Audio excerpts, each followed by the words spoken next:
Welcome, everybody. Glad you could spend some time with us at Fraud Deflect.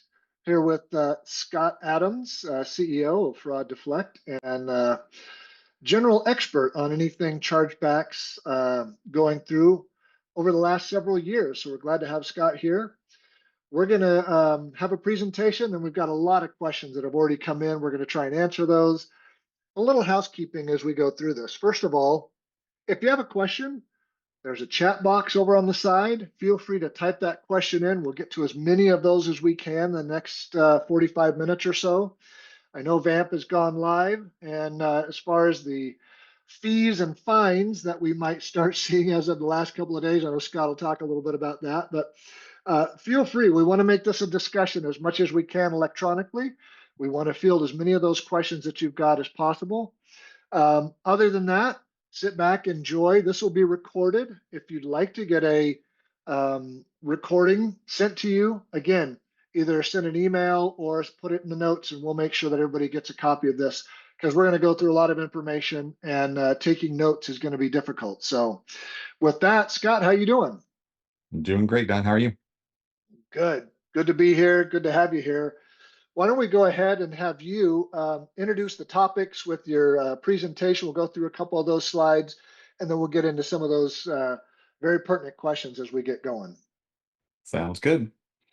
All right, guys. Well, like Don said, I'm Scott Adams, CEO, co-founder of Fraud Deflect. And you probably know we just did a video webinar like this just a few weeks ago with Visa. And this will be somewhat similar, but things are rapidly changing, and this time also I'm more free to answer questions.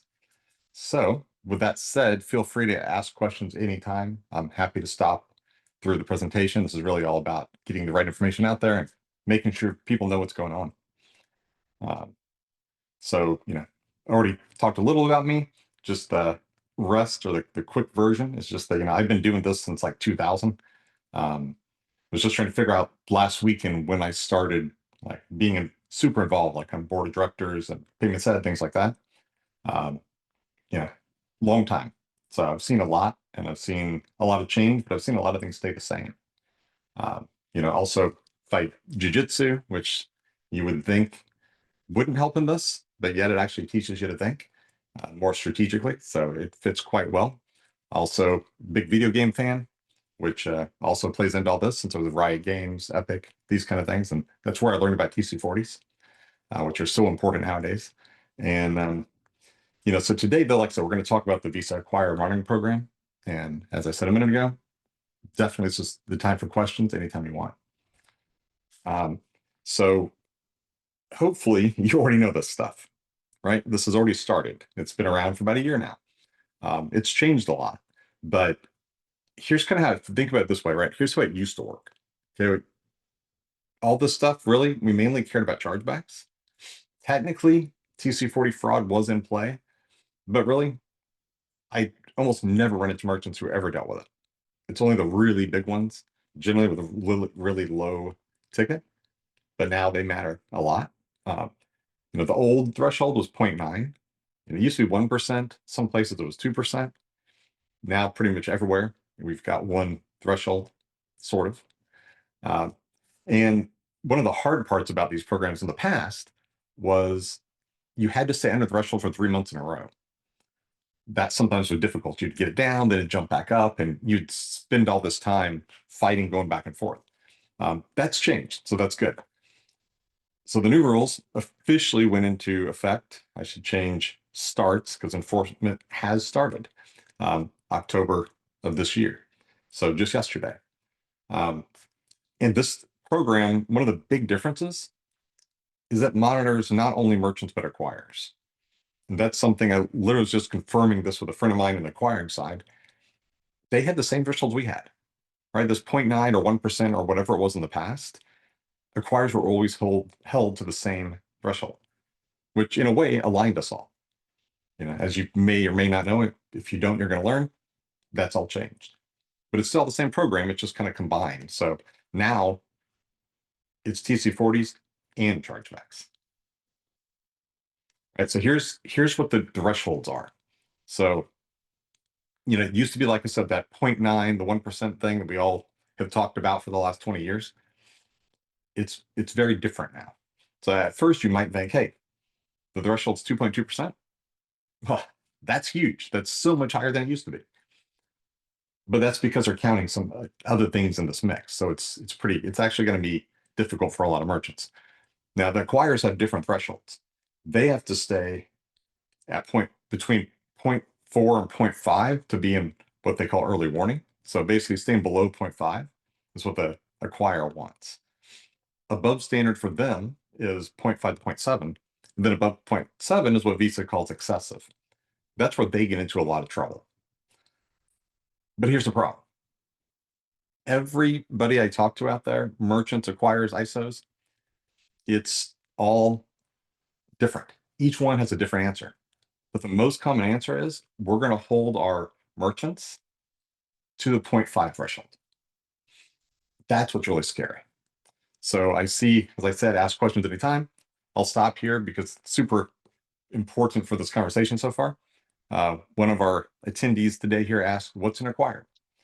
So there's so many different terms around in this industry, and acquirers is generally the company who you get your merchant account from. But to make that more difficult, there's a whole bunch of other entities. So like you might work with an ISO, you might call it your payment processor. You might call it, could be literally your bank. You could have went to your local bank and gotten a merchant account. So, but the ultimate provider of the merchant account you use is an acquirer. It just may be that someone else sold it to you, or there may be a third-party deal in place.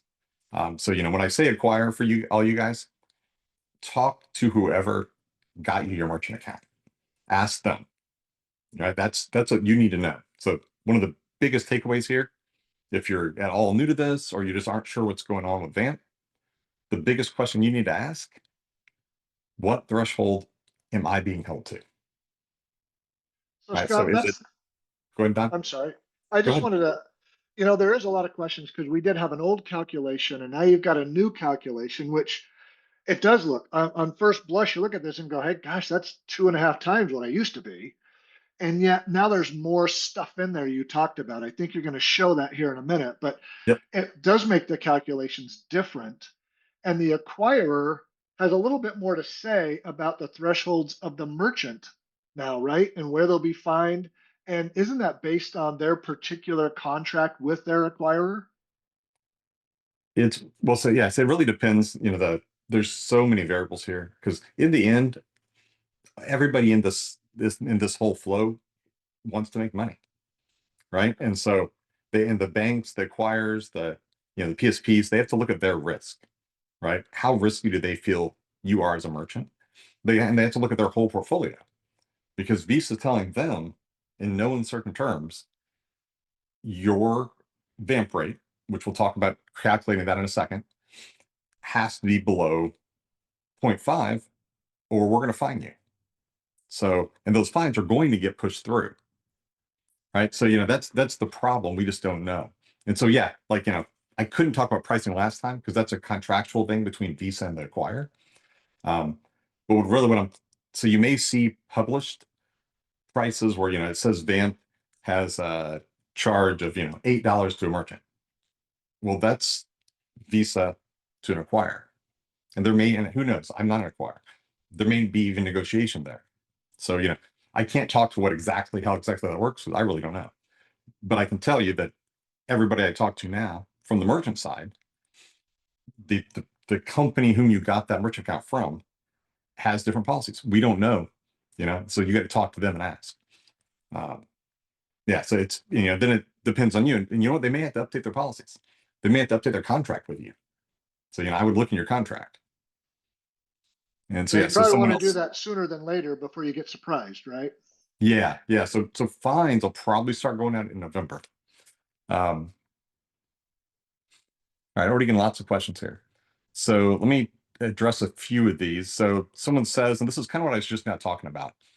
If I'm under 2.2%, that doesn't mean I'm safe because the acquirers might want us to follow other thresholds or their thresholds. So yeah, that's exactly what I was saying. Think in Zoom, you can see my mouse. So yeah, these are the acquired thresholds.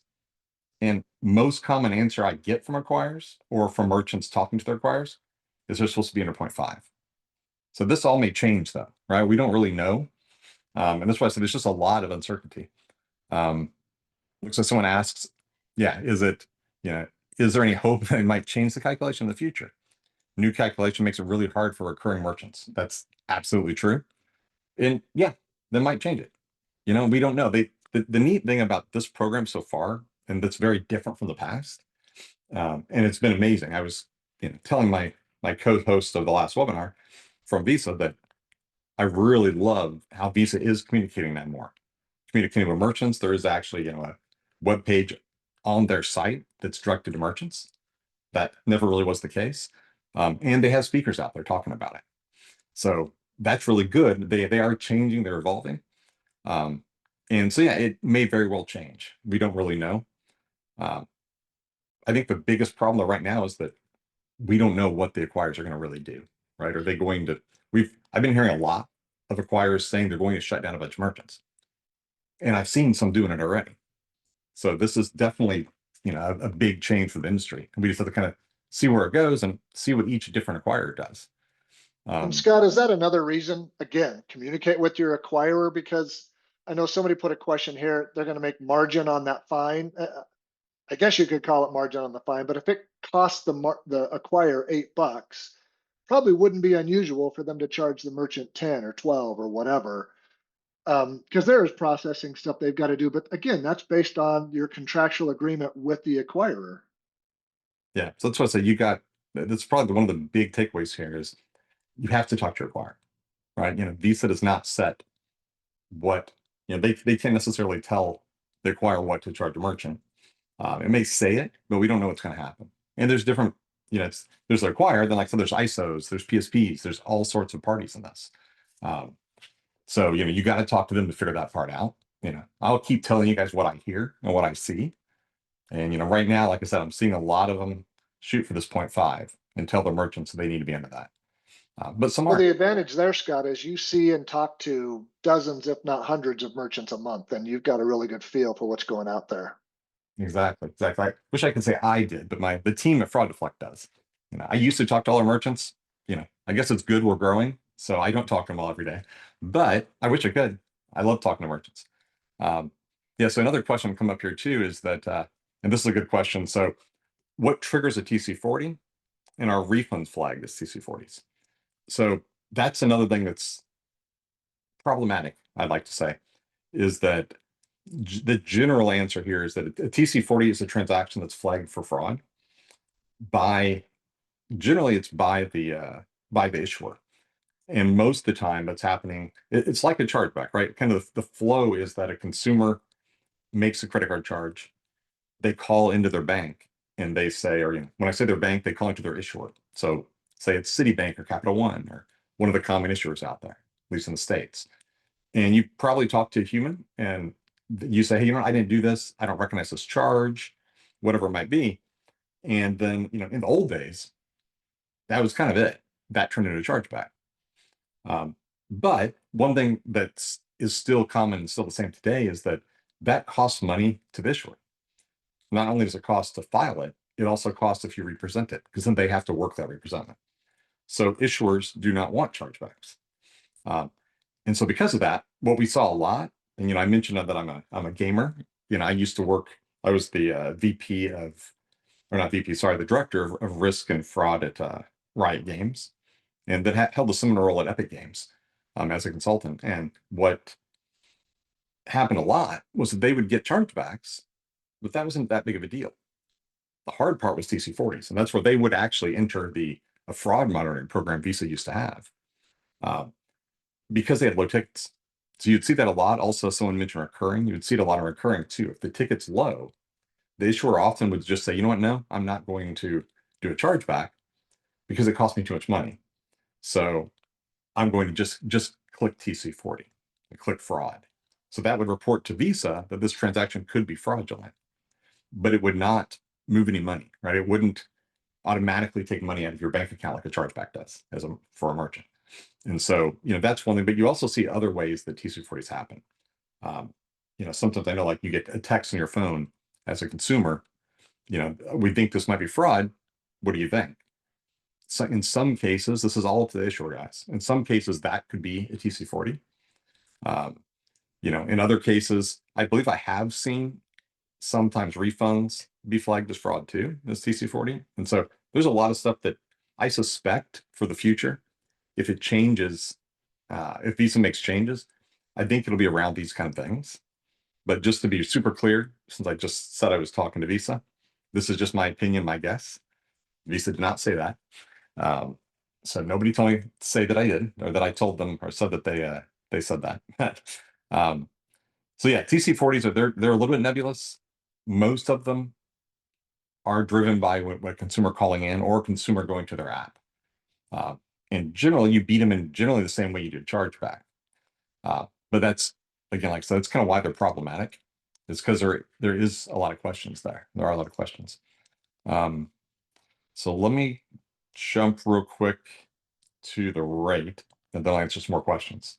So just to make sure we all know, this is another place that things get tricky, right? So it used to be you calculated your chargeback rate by taking the chargebacks that are reported that month, and then you took your settled transactions that were reported that month, right? If you looked at your merchant account statements, if you looked in the portals, it always had generally your overall chargeback rate, because Visa and MasterCard generally did it the same. Now, though, that you've got VAMP, and the huge difference here, again, it's TC40. And you cannot remove TC40s. Like, there's no codes in the TC40 reports that you cannot count. If it shows up on that report, it counts as a TC40, thus it counts in your VAMP rate. Now, chargebacks, same deal. If it shows up on your chargeback report, it counts. But the stipulation, and this is where it also gets confusing, RDRs do not count. So you can remove those. So like if you look at your settlement report, for example, you'll see RDRs on that report, most of the time under chargebacks, because that's how they flow through the systems. But RDRs do not count, but only on chargebacks. So if you get a TC40 and a chargeback or RDR of the same ARN, so it's the same transaction, you do not get to remove that from the TC40 side of the calculation. So that's a big difference. That's a big thing that's been bantered about a lot. A lot of people think you can, and you can't. Now, the other thing that whenever Visa made the latest change back in June, they said they used the words pre-dispute resolution. So if you use a service that has a pre-dispute resolution, so Ethica alerts, verify CDRN, those are a little bit different, but it's sort of the same answer. Let's say you have an Ethica alert, you properly action it right within 24 hours. You go into their portal or to Fraud Deflect's portal or whoever you're using, you click resolved, you click refunded, you actually do the refund, all within 24 hours. If you still get a chargeback, it counts. If you do not get a chargeback, it does not count. And that's the same for the TC40. And there's a lot of, again, kind of argument or speculation on this. People saying, oh, you can't stop a TC40. But you can't. If it doesn't show up on your TC40 report, you didn't get a TC40. And I can tell you that a good percentage of ethical alerts and a good percentage of CDRNs do not show up on the TC40. The reason for that most likely is because it's a programmatic thing, right? Each issuer has their own CRM, the big ones do. And whenever they implemented Ethica or implemented CDRN, where do they put it in the flow? Did they put it before sending the information to TC40 or after? So it's not every issuer is different, but a lot of the big ones do not send the TC40 if you resolve it with an ethical alert or a CDRN. But back to RDRs, they don't work that way. They actually flow through the normal chargeback flow.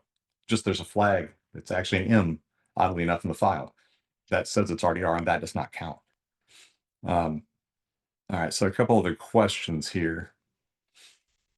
So let's see, do you think the acquirer will even notify you ahead of time, or will they just hide it in your monthly statement? Can't really say. I definitely know a lot of acquirers that we work with, a lot of ISOs we work with, they do tell you. They communicate. Oftentimes they'll actually call or text me or our team and say, hey, your merchant, is looking trending toward trouble or something, and we'll jump in and help them and make sure it doesn't happen. But it's going to be totally up to your ISO, your issuer, or sorry, your ISO, your acquirer. Speaking of which, someone says, what's an ISO and a PSP? So it's not really true, but really these terms tend to get used as the same thing, just meaning whoever provided you that merchant account. Technically, an ISO is a independent sales organization. So basically just a sales company, but they could actually be a full service company. Like if I wanted, and I wanted to invest in it, I could become an ISO. Fraud Deflect could. We won't, because we're agnostic to the acquired to the ISOs, but that's something you can do, right? It's just a business type. And then they have an acquirer behind them. PSP, same thing. There's some companies that do all sorts of different payment types, but they're also an ISO or they're also an acquirer. But they might also offer a bunch of third-party payments. They might offer, direct to bank. They might offer international payments, things like that. But in this conversation, really, it's all means whoever you got that merchant account from. Let's see here. So is MasterCard rolling something similar out? So this is my opinion. This is what I've heard, not coming from MasterCard. It'd be my guess, eventually they will make some changes to how they monitor. But will that be something like this? I really don't know. My hope would be no, because this is confusing and I don't love the TC40 part of it. And I also don't like how the acquirers have a different threshold, which kind of gets us all out of alignment. But I don't know. I suspect they will make changes. And generally, again, my opinion, generally MasterCard does something a year later. And in my opinion, in a good way, right? Because they're waiting to see how the merchants react, see how the industry changes, and try to make the quicker, not a quick decision, but a more educated one. Visa tends to be cutting edge, which is also good. It's different strategies. Yeah, I was going to ask you, Scott, if you thought MasterCard was kind of waiting in the wings to see what went well, what didn't go well, and then make a program from there. Yeah, that's kind of how I feel about it, is that, and again, that's just an opinion, but Sure. from doing this for 20 years, that's what I see over and over, is that, Visa tends to be the first mover. MasterCard tends to follow. And, it's different strategies. So let's see, other questions. So are they only counting TC40s or are TC15s included in the calculation? So guys, TC15 is a chargeback dispute. TC40 is the fraud flag transaction. So yeah, they include the TC15, which is a chargeback. They include the TC40, which is fraud. You put those on top, that numerator, add them together, then you divide by your settled transactions. And remember, this is all Visa. So do not include your MasterCard transactions on this, or Discover or Amex. So let's see, is it for fraud chargebacks only or all chargebacks? So this is where the big question that keeps popping up, could there be duplicates, comes into play. So it's all chargebacks, not just for fraud. That was a change they made before. It used to be only chargebacks that weren't fraud, and then plus the TC40. So there wasn't as much overlap. But now, the actual rate that went live is all chargebacks and all TC40. So you got another question saying, for merchants thresholds, one of you guys heard that 2.2 is current and then it drops 1.5. So, and someone says it in January, but so how it actually works is it's 2.2 today, but again, talk to your acquirer, because that might not be where you need to be. And then in April, it drops to 1.5. Let's see here. So this one says, so the issuer does TC40 or chargebacks for both. Yeah, that's the issuer handles all this, right? They take that call. They make the decision. Is it a chargeback? Is it TC40? Is it both?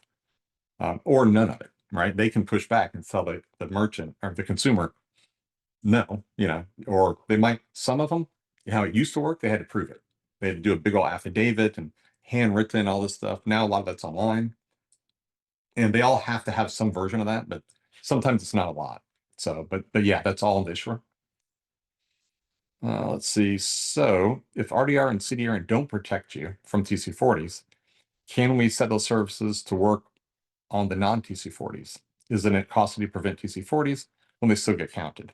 So that's another question. So really, guys, RDR does not stop TC40. It does not at all. It does stop chargebacks. And looking at our math here, that's part of your calculation. So I think RDRs are still valuable. CDRN can protect you. Ethica alerts can protect you. It's just not 100%, right? I've seen as high as 70% or so where you don't get TC40s when you use those alert services. Like obviously that's one of the things that we do here, although it's not our focus. It definitely works. Our data shows that CDRN and Ethica do stop TC40, but it is not 100%. It's 60, 70, 80%. It depends on the merchant, issuer, all sorts of variables. But those still are good tools, and really, you probably have to have them. And that's even a difference where, before, I know a lot of merchants will say, oh, I'll use RDR for Visa and I'll use Ethica for MasterCard. And at Fraud Deflect, we actually tell you, no, you should use both. But that was before VAMP. Now with VAMP, you absolutely need to use both because Ethica has actually a really good coverage of Visa. It's not enough to not use RDR or not use CDRN. So, obviously they're owned by MasterCard, so they have easier access, but it's still, they have direct deals with issuers. It's not plumbed in to MasterCard. So, and what they're telling me, and this is from Ethica, is they're making more and more deals with Visa issuers. And so I have seen coverage on the Visa side go up. And that's good. Because like I said, at least for VAMP, Ethica a lot of times is set up before TC40. So it can prevent it. We can analyze all this for you too in your data. And we optimize all these things for our merchants. So I kind of answered this, but just to be absolutely clear. So even if I have RDR, I still get TC40. So if you have RDR, you can get a TC40. And one way to look at that, if you don't have your TC40 data, look at your recent codes. So if it's a Visa chargeback or RDR, if it's for fraud, so a 10.4, et cetera, that will get a TC40. But also remember, you can get TC40s and not get chargebacks, like I talked about before. Let's see here. So if 3DS is on the transaction, do the TC40 still count?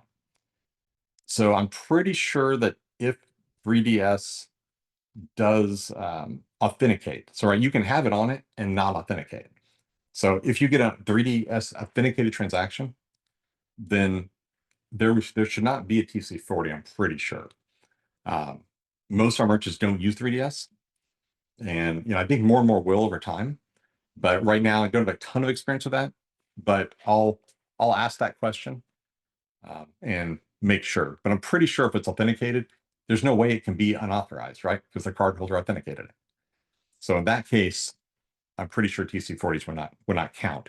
But again, when I say count, if the TC40 is on, if you get one, it counts. So Scott, theoretically, is it generally true that 3DS is more popular outside the United States? absolutely. Yeah. So we're doing good on time. So the short story on 3DS, guys, is that I remember this super clearly. This is probably not too long after I started in this world. It was, somewhere in the early 2000s. And my company had chargeback problems as a merchant. And we were a pretty early adopter of 3DS, version 1. To be clear, there's new versions out. And it worked great until issuers started to basically change the reason codes. It was my guess what was happening. Because all of a sudden we got terrible authorization rates too. They tanked. But that was version 1. But that's one big reason why the United States doesn't use them a lot, because people are scared. Now, with that said, I don't remember what version we're on, but we're at least version 2 of 3DS, and it's different. So one, you can do it where it's just based on risk.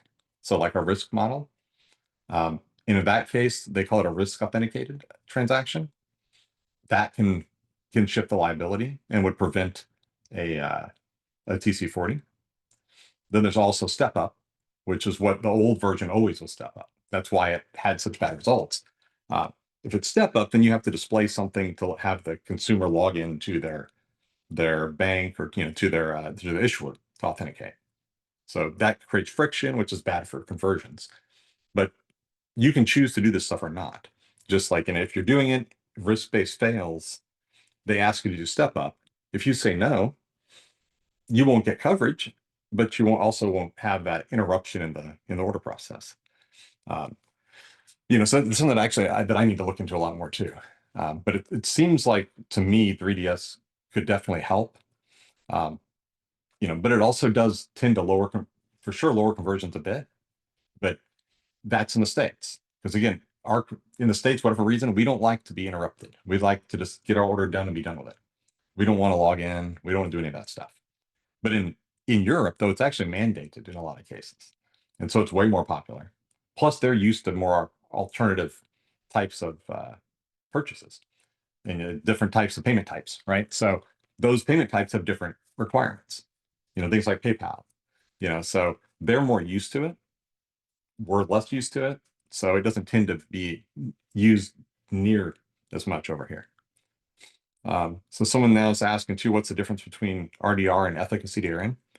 So the really big difference there is Ethica and CDRN, those are both products of companies that were in the past not owned by the card brands. So they literally went out and made deals with every issuer. So Ethica, the company, has a product called Ethica Alert, right? So they went out to the issuers and they said, hey, why don't you send us your disputes before you call it a chargeback? And if we resolve it, then there's no chargeback. So it helps the merchant, helps the consumer get their money back, and helps the issuer because then there's no chargeback to deal with. So that's how Ethica and CDRN work. So they're kind of step one of the alert process. Now, if you're using those, and let's say that the issuer is not covered by one of them, or if you're not using them, and it's a Visa transaction, and you're subscribed to RDR, then what you've basically done is you've already told in advance, you've told Visa, hey, I accept liability. Just transfer the funds back to the consumer. And because you've agreed to do that, Visa's saying, hey, you know what, we'll make you a deal. We won't count it against you. So in VDMP, VFMP, and now VAMP, the chargeback does not count as a chargeback. It's an RDR. But then back to the point earlier, that has nothing to do with TC40.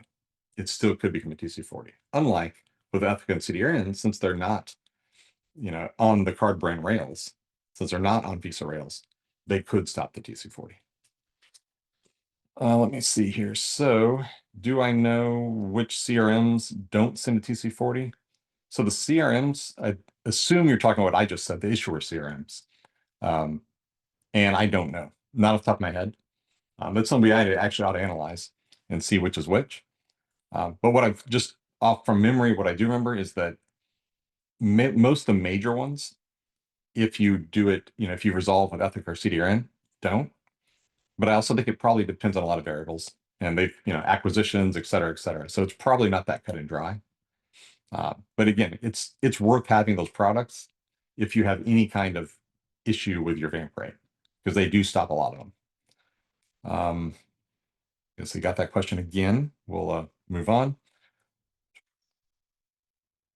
Let's see here. All right, let me get back. Let's move on a little bit here. So,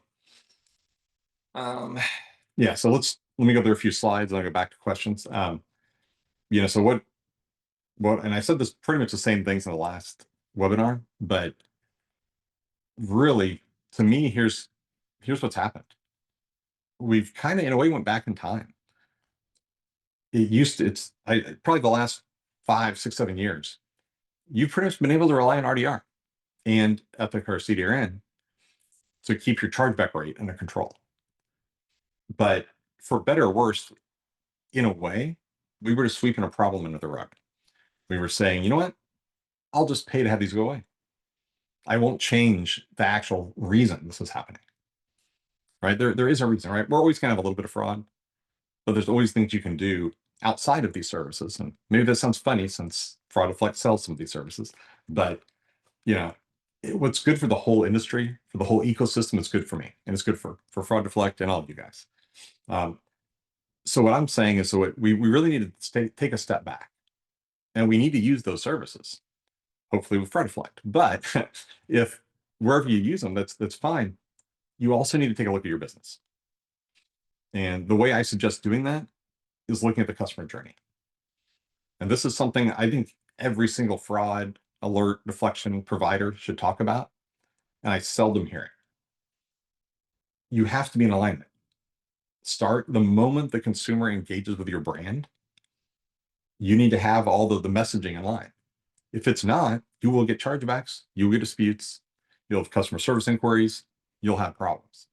And so by what I mean by that, though, is like, let's say that, some of you guys, I'm sure, I actually can't even see the list of who's on the call, but I'm sure some of you guys are affiliate marketers, or you have a product that you sell via affiliates. I used to do that. That was the first 10 years of my career. And, it's you, some marketers out there that might be a little rogue, but, the attorney generals and FTC say we're responsible for those as the owner of the product. So get out there, see what they're saying, and then make sure that your affiliates, your marketing team, Don helps us with marketing, that the messaging that the sales team is talking about, the messaging that's on your sales page, on your order page, aligns with your marketing. So, if you go down this flow here, right? So you have marketing, maybe it's a Google AdWord. And then you have sales page, generally a landing page where that ad goes to. Maybe it's your corporate website. Then you have an order page where normally they enter their credit card details, etc. So if you said something that doesn't match up in marketing, and it's not on the sales page, not on the order page, then you could have a problem. You'll have lower conversion probably. Now flip that around. Let's say that marketing and sales say something, and you say something different that's not the same on your order page. You might have some problems. Now let's go a step further. So now go to pre-auth anti-fraud, right? This is things like, there's a lot of products out there. Just in general, think, machine learning AI, think about device fingerprint, behavioral fingerprint, these kind of things. So pre-auth anti-fraud, we should all have some of it. Nowadays, I'm a fan of a lighter touch here, but you still need something. And then the order's placed. So they press that button, you screened it for fraud. It's not, it's not like a high velocity. It's not known bad actors on your site. Your fraud vendor, maybe they say, hey, this looks like a good transaction. So the order's placed, authorization happens. You're told by the acquirer that you're going to get your money as a merchant. So now at this point, that's what I call early post authorization. You can still do stuff here. I swear most people forget you can do a void. If you void, there's almost no chance it'll become a TC40 or chargeback. If it does, chargeback wise, you can fight it and win immediately. You didn't take the money if you void it. But you can do things that take longer here. You could do some manual review. You could, do it old school, throw your transactions in a spreadsheet and sort them by things, right? You got a ton of transactions on the same email address or the same IP address, things like this. But you could also augment the data. You could check if the email address hasn't been around a while, these kind of things. So then next step would be old days, chargeback. So the consumer now, they call into their issuer. They say, I didn't do it. I don't recognize. And then the deflection service, what that does, and this is what we say the word deflection first at Fraud Deflect, because this is literally why Mario and I started this company, because we didn't want to rely on alerts. We wanted to actually collaborate with issuers, make sure they had the information they need, make sure the consumer has the information they need to make an informed decision. And so how that works is that we get certain data points from you guys, oftentimes via your CRM. So there's a bunch of them out there. Things like, if you're not sure what that is, that would be like a Check.Champ, Connective, Sticky.io, Vero.io, all sorts of different CRMs. Salesforce is another one. There's a lot out there. So we integrate with those guys. We pull the transaction data from those systems, or from you if you want to do it that way. And during that phone call, they hit us with an API ping, and we push back up to them immediately in less than a second. We give them order details. We say who placed the order. We push up anti-fraud details. Basically, we're telling the consumer, we know who you are. We know what you did, right? Maybe it was your kid. So we push the kid's name up. Whatever it might be, we tell the consumer they don't need to do a chargeback. They ordered this and they love the product, right? Hopefully it's the case. You guys all have great products, I'm sure. So because of that, why would you get a chargeback? So we try to share that information with the issuer. Now, flip side, we're also showing the issuer that this can't be fraud, because look, here's all this anti-fraud data. Here's you did AVS, you did CVV, you did everything you could. You're a really good merchant. You don't deserve this chargeback. And there's a side effect. Issuers don't like chargebacks. They don't like representments because it takes a lot of work. Part of the data we send up is literally what we would send them during representment. So they can see it, and that gives them pause. And they say, wait, if you have all this information now, you'll have it when you represent. So I've already lost. Why should I do a chargeback here? Right. And we actually see the table turn even like on reason codes of the chargebacks you do get. We'll get less fraud ones, which happens to mean you get less TC40s.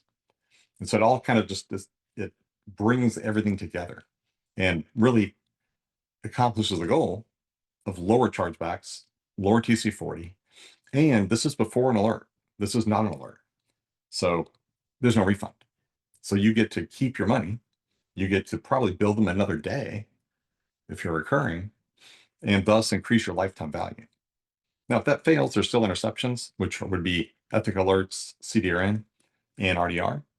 And then if that fails, hopefully it won't. Most of them won't fail all that. You get a chargeback or TC40. And a chargeback, we can represent. TC40, there's nothing to do there, but you get less and less of them. So we basically went through it, right? Through the customer journey, anti-fraud order page, use services to stop this stuff as well. So that's kind of how we work. And now we'll go back to lots more questions, and we have a bunch of them, guys. Hey, So yeah, Scott, thanks I'm sorry, this one about Visa, why would they do this? Do they really think the consumer blames them for fraud and chargebacks? Is something you and I have dealt with for decades now. This is consumer behavior. I do blame Visa because that's the brand that's on my card. And if they don't do what I like, it's called back of wallet. They put that, and now they use a different card, and it might not be Visa's card. And they've done research and studies on this to show that even a small fraction of people that take that and put it back of wallet, Visa loses big time. And so all the card brands, they want to make sure that their brand is very positive with the consumer, because the consumer looks at Visa, not so much the merchant, if they don't get their charge back or they don't get their refund, those types of things, and it reflects on them. Yeah, so yeah, totally agreed on. That's what it's a tricky situation, right? Visa's in the middle, and that's one of the things, the duties that they have is right. It's to protect the ecosystem as a whole. Yeah, I definitely think that the issuer should play a bigger part in this, in taking some of the heat here. But for all I know, there's programs for that. I don't play on the issuer side. So I don't know do they really do consumers blame Visa? I don't know if it's blame, but they do expect them to protect them. And as I often say in in webinars and things, and when I'm speaking, is the consumer, a lot of times whenever the consumer says, is talking to their friends, or consumers talking to me saying, hey, it's just like, I got this charge I don't recognize, so I'm going to call Visa. They don't know necessarily, right? They're not in this industry, so they don't necessarily know that Citibank or Capital One or who has their credit card. They just know there's a really big Visa logo there, or MasterCard logo. So they do have to do something. Is this the right move? I don't know. But it's a move that's been made. And in some ways I think it's right, in that we should take a little more responsibility and try to stop fraud a little bit earlier in the process, make sure that our customer journeys are clean. I think we've been able to relax on that a little too much lately. But that's how things work, right? It's cycles. And so we'll see where things go. Let's see. So some more questions here. If I see somebody, a name I recognize here, let's see. So this guy's acquire already rolled out VAMP calculations. His is currently at 0.29. So awesome. That's a really good percentage. I hear a lot of way higher than that. So I won't name the names on here, but congratulations. You know who you are. This is a threshold. He says this is a threshold based on the previous slide, correct? So I can't guarantee that because I don't know your yeah, actually, I'm not sure who your acquirer is. I'm just going to say I might know, but text me after this. Some of them I know, some I don't. But yeah, my assumption would be yes. That's based on, go back to my slides. But if they're sending you wrong direction, that's sending you your VAMP rate is most likely based on this. But it is hard to calculate. A lot of ISOs, a lot of acquirers don't have easy access to this information.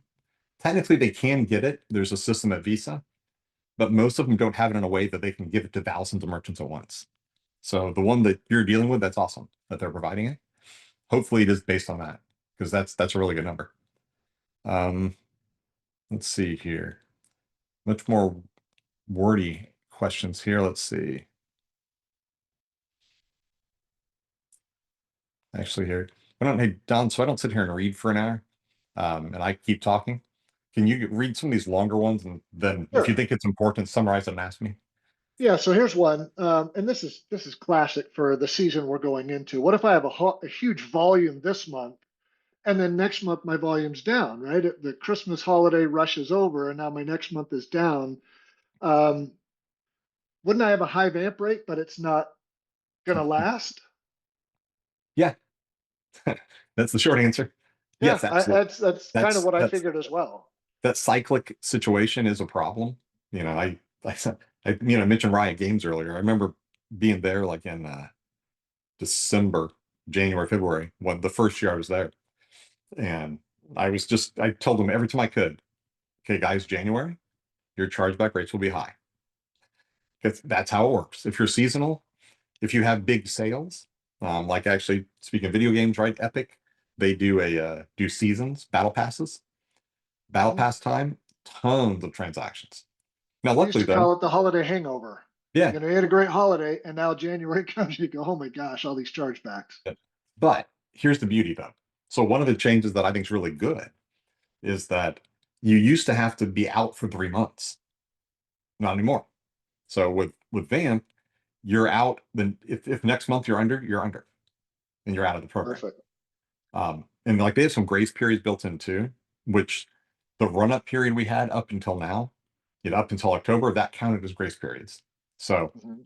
um, but going forward, eventually, if you've not been over, then Visa is going to give the acquirers and give merchants the time where they can work it out the first time. But basically, say Yeah. every 12 months, things roll over and you kind of start over. But it's a rolling 12 months. So the next one is, you mentioned this a little bit earlier, maybe we can make it clear, is oftentimes issuers just categorize things as fraud when they're clearly not. Sometimes that's the easy button, right? They click fraud, so it goes through, they don't have to deal with a whole bunch. Will this new program with Visa force or incent issuers to be more accurate with the categories of their fraud, chargebacks going forward? I don't know that it would change to me, right? Because and this, I'm probably going to have another webinar in a few weeks, guys, with Visa again. I'll pre-ask that question because that's the thing. I don't know the issuer side. I know I've been told, and based on my knowledge, that's maybe not that knowledgeable on the issuer side. I don't think it would change anything because they don't want chargebacks, but TC40 doesn't affect them, at least as far as I know. Maybe it does though, and I would love someone if someone at Visa is watching this and knows that answer, reach out and tell me because I'd love to share it with everybody. Chargebacks cost everybody. So another one. I know this number came up in a discussion we had earlier this week. It said any new intel on whether the 1,500 transaction count max per mid will be upheld, or will it be conditional based on the acquirer? Yeah, so you've probably noticed in pretty much all my communication around VAMP, I don't mention it. The reason is because it's mostly going to be at the acquire level. And what I'm seeing and hearing, and think about it really, let's take a step back. Think about the industry so the person that asked that question has been doing this a while, so they know. Think back and the chargeback programs, VDMP, VCMP, when it was called that, there was a rule. It was 100 chargebacks. And most acquirers, most ISOs completely ignored the 100. And if you had 10 chargebacks and 90 transactions, you were in trouble. And that's what I'm seeing today. So I don't think the 1,500 is going to be something merchants should think about unless you're a really, really big merchant. And probably, we don't have any clients that would fit that, right? So you can be a pretty good sized merchant and you're not that big in the eyes of the ecosystem. So you see, I would, if you're a merchant, I would ignore the 1,500, unless, again, go to your acquirer and ask them. So If they're certainly going to not do it something to to the letter rely of the on. law or the letter of the regulation, then it should count. But mostly I'm seeing that it doesn't. So certainly not a number to rely on. Get with your acquirer again. There's so much that communication between you and your acquirer that needs to take place. Exactly. Because, yeah, we just don't know yet. It's going to depend on them. This next one, I think you've answered it already, but I'm going to ask it just to hear you say yes.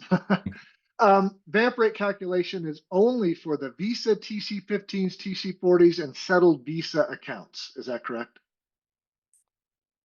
Yes. Yeah. Great. This is just Visa, guys. I know most of the time we talk about all the card brands. This VAMP is literally Visa Acquire and Monitoring Program.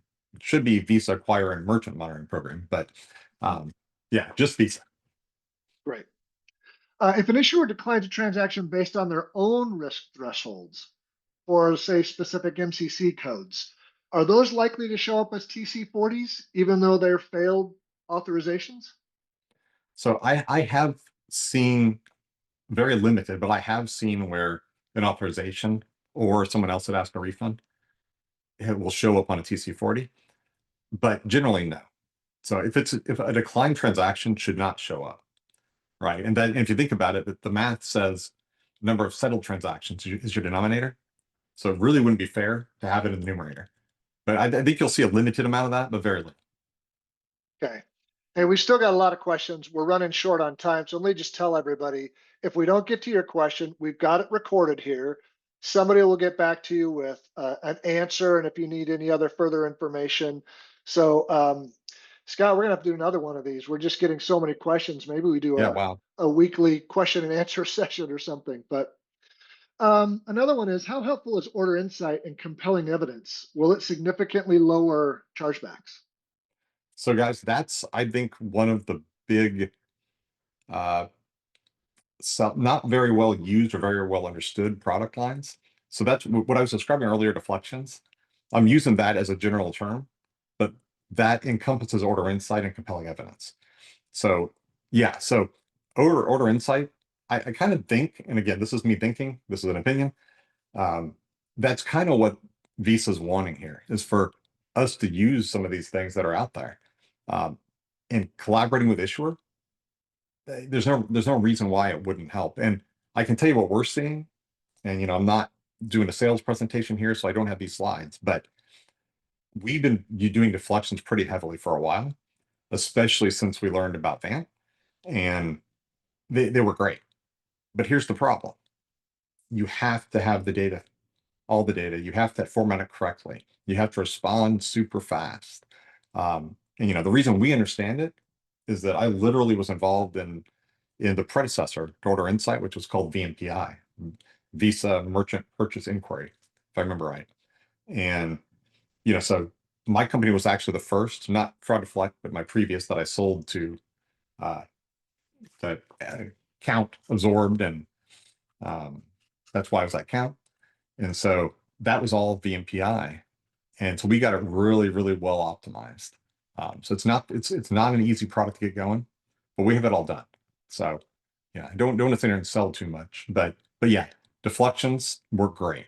CE3, actually CE3 is the only thing that if you get a TC40 and you get a CE3 deflection, that's actually for sure CE3, you can take that off your count.